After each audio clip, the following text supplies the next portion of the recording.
Hello and welcome to another scrapbooking process video. I'm Tracy, also known as MercyTiara, and I make scrapbooking process videos and more here on my channel. I'm starting with the photos in this process video because I just wanted to point out that you can take a photo like this and turn it into a photo like this just by pressing and holding on the subject matter that you want to separate from the background. And you can do that on an iPhone, and I'm pretty sure you can do it on any phone these days. So look into your phone settings to make sure that you know how to do that, because it's a really handy feature to have when you're scrapbooking. Now I am just going through the Summer Vibes kit. I have the main kit, the add-on, the cardstock add-on, and the extra paper add-on. So I have all the add-ons, and I'm not going to be using the cut files today. I just keep a printout of the cut files on my, in with my kit, just so that I don't forget about them. But what I'm specifically navigating towards here in this kit is the ice cream themed paper that I knew was in the kit. Now I designed these kits, and when I picked this paper, to be honest, I picked it for the backside. I'm not a huge fan of heavily themed paper, especially, I don't mind a themed paper, but I don't love it when there's a design on the background. And so this was one of those papers that I picked it despite this design, this side of it, not because of this side of it. But once I had it, the more I looked at it, the more I actually started to really like it. So I'm just looking for a brown pen here because I'm realizing that I don't actually have very many brown pens, but I want to do some outlining. So as I said, I don't love these pre-printed designs on a background paper, but this one is really, it's pulling at my creative heartstrings. So I want to do something with it. And I thought the very first idea for how to make a design like this look a little bit more handcrafted and like it belongs on a designed scrapbook page is to outline it, right? That gives it a little bit more definition. It doesn't look so mass produced when you've got your own kind of wobbly lines that are imperfect on it. So in my opinion, that increases how cute that paper is by quite a bit.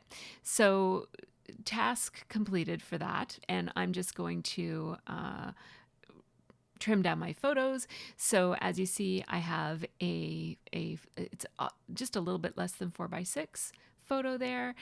And now I'm going to actually hand cut, so I'm fussy cutting around this sticker. It's technically called a sticker when you do this to your photos and take something out of the foreground and basically make the background be white. And it's designed for quickly sharing fun little stickers with your friends on text and stuff. But I really love the idea of doing this. My sister-in-law did this for one of her layouts recently that she shared over on our MercyTiara Kit Club Facebook group. And when I saw that she did that, I don't know if this is how she did it, but she did cut out a photo, and I really loved it. So I thought, I want to do that. Now, the more I designed on this, I was really struggling. So I thought, I'm just going to wait on my design and think about a way that I could maybe make this paper look even more me, more kind of personalized. So what I've decided to do is add a layer, because the flip side of the paper that I'm showing you right now, which is the paper that has ice cream cones on the other side. These two papers here are from Simple Stories, and it has this what looks like chocolate drip, like chocolate coating or whatever, maybe chocolate icing, with all these sprinkles on it. And I thought this is going to add quite a bit of dimension and detail to that otherwise manufactured looking. It's what I don't like about those pre-printed backgrounds is that they just look a little bit too perfect, and you don't get the dimension, you don't get the lift that you get with layers. With even if you don't pop dot, you just get a certain amount of little bits of lift in between your pieces of paper. So by adding this chocolate layer to the top, it's going to add a whole lot of texture and just make this paper look even more MercyTiara than it already would have. I am using, I think it's called Early Espresso is the color that I'm using. I'm using a Stampin' Write marker. It's just the markers that Stampin' Up sells. I have those to coordinate with all of my ink colors, and I do really love Stampin' Up inks. So That's the color that I'm using because my brown marker that I usually keep on hand is worn out. And I didn't want to add any black to this page. I'm feeling like it would look really nice to have something brown at the bottom, but I don't know what. I don't want to put a strip along the bottom. I feel like that's going to be too heavy. I thought about maybe even putting a strip of these ice cream cones along the bottom. It would fit with my theme of the story I'm trying to tell, but yeah, I can't decide. So for now, I'm just going to not put anything at the bottom, but I'm just going to keep on thinking on it as I figure out how I'm going to get these two photos to work together. Now, I have different ways that I put two photos together, if they're depending on if they're the same size and orientation or different sizes and orientations, but I don't really have a go-to strategy in my toolbox for hand-shaped photos being combined with a 4x6 photo. So I am struggling. But one thing that I thought is that I would run the angle of the paper on the ice cream that she's holding kind of parallel to her arm angle, just to have less angles because it feels like there's kind of a lot going on there. What I love about using the sticker photo, like that hand holding the ice cream photo, that was her. She took a selfie of her own ice cream with the shop in the background, and the shop was really blurry. You probably saw it at the beginning. I put it on the screen. There it is. So I liked that because it shows the ice cream up close, whereas in the photo, the ice cream is quite a bit smaller. So that's why I thought that adding that would be worth it, even though it's creating a bit of a design hassle for me. Now, I don't want to put ice on like in front of cream because it would make the title too long and extending too much towards that left-hand border, and I like to keep a little bit of space there. So I'm going to line up ice and cream. I'm going to align them on the left side of like the C in cream. But that gives me a little space there that I don't know what to do with. So for now, I'm putting a puffy ice cream sticker there. I don't think that has quite enough presence, but I'm just leaving it there because I can't think of anything else to do. And my title here is going to be Taiyaki ice cream. And so I'm going to use these Pink Fresh Studio puffy stickers that came in the embellishment add-on. Oh, I love, love, love these. And I am picking them out in each of the colors that are already in the title that's already there. So the ice cream has reds and pinks and blues and greens and yellows. And so I'm trying to pick these puffy letter stickers that kind of in a similar way to just kind of going back and forth randomly between the different colors. And so because these come in a number of different colors, all the pinks and reds are on one side and all the blues, greens, and yellows are on the other side, it allows me to do a pretty good job of mixing this title in a way that it really matches well with the ice cream title from Simple Stories. So that ice cream title is from the foam stickers that you see there. Those are from Simple Stories, and they came in the main kit. I think they came in the main kit. Now, as I pull out the embellishments here, I am noticing some ginormous ice cream cones, and I thought, wow, now that would have more presence than that little dinky puffy sticker, which is very, very cute, but it just isn't holding enough presence. So the one ice cream was just too massive. It's way, way, way too big. This one you might say is too big as well, but I kind of like it. I know that it's kind of covering the photo a little bit, but it's not covering the most important parts of the photo. So I'm going to just scooch it in so that it's layered underneath of those foam stickers that I already put on. I flirted with the idea of moving the hand so that the hand is where the ice cream is, and then I'd have to shift the word ice cream around a little bit, but I decided not to. Also, I grabbed from those die cut pieces, those are the journaling bits. They came in the main kit, and those had these little strips that you could put little titles or journaling on, so I decided that that would hold my title here. And it is a fairly important part of the title, and because the foam stickers are quite thick, I'm going to use these foam adhesive bits to pop that up. And I'm just going to layer it so that it's overlapping that giant ice cream cone, and that will kind of tone down the ice cream cone and not make it look like such a dominant part of the page. Added a little puffy heart from the Pinkfresh Studio puffy stickers. And I'd like to use this journaling piece, but I don't like that it has that white in there. So I just cut that out. And then the more I think about it, the more I think I don't even really need that arrow. So I'm just going to cut it off. And then to make it look like it was never there, I'm just using my white gel pen to cover over the little place where the green was remaining on the journaling piece. So that's going to give me a place to put a little caption and write a little bit about what this story is all about. Oops, I put my finger in the gel pen before it dried.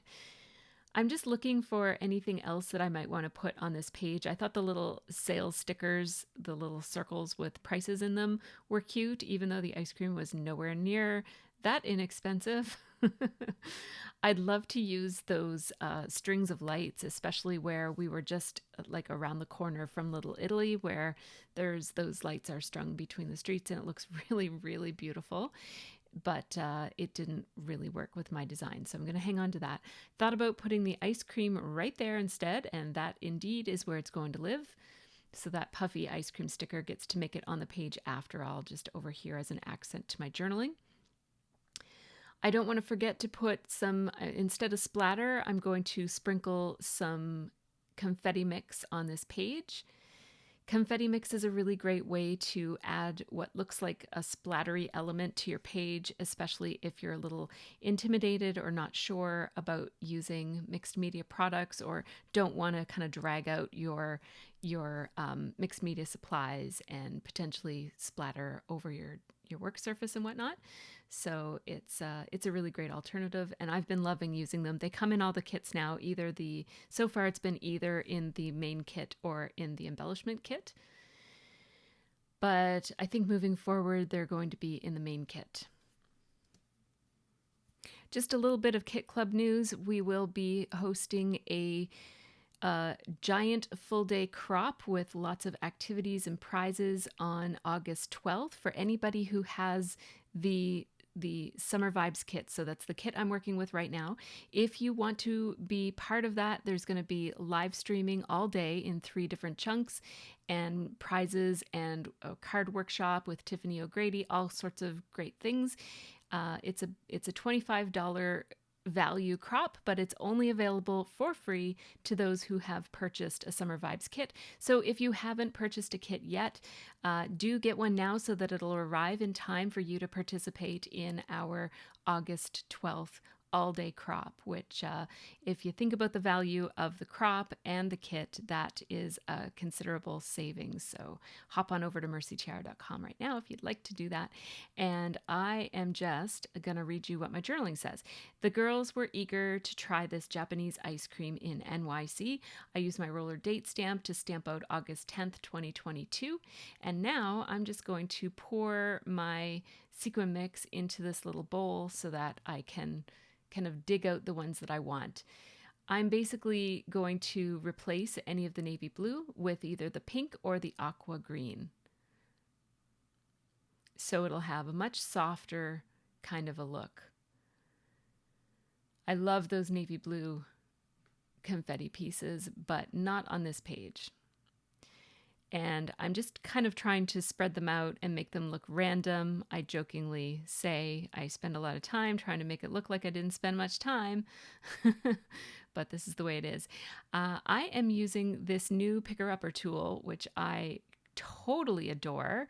I know you guys already have this this tool a lot. I'm late to the party with this tool, but boy, it is game changing.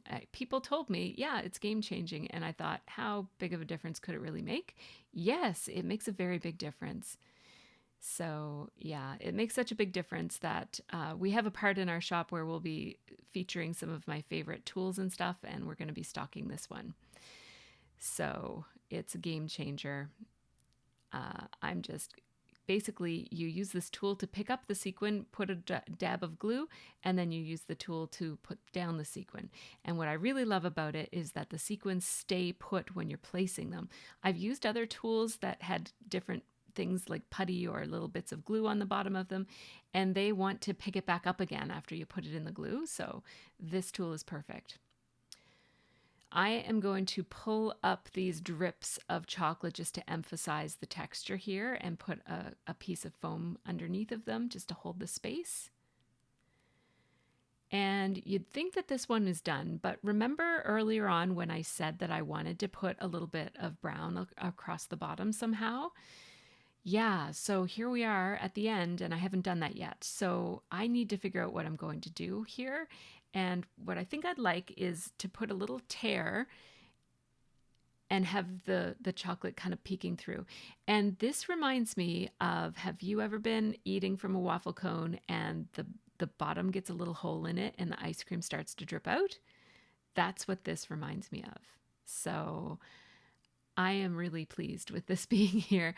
I love it when from a design perspective, it needed some brown down there, but I really like it when something kind of strikes a memory or has some type of symbolic meaning on my page. So that makes me very, very happy.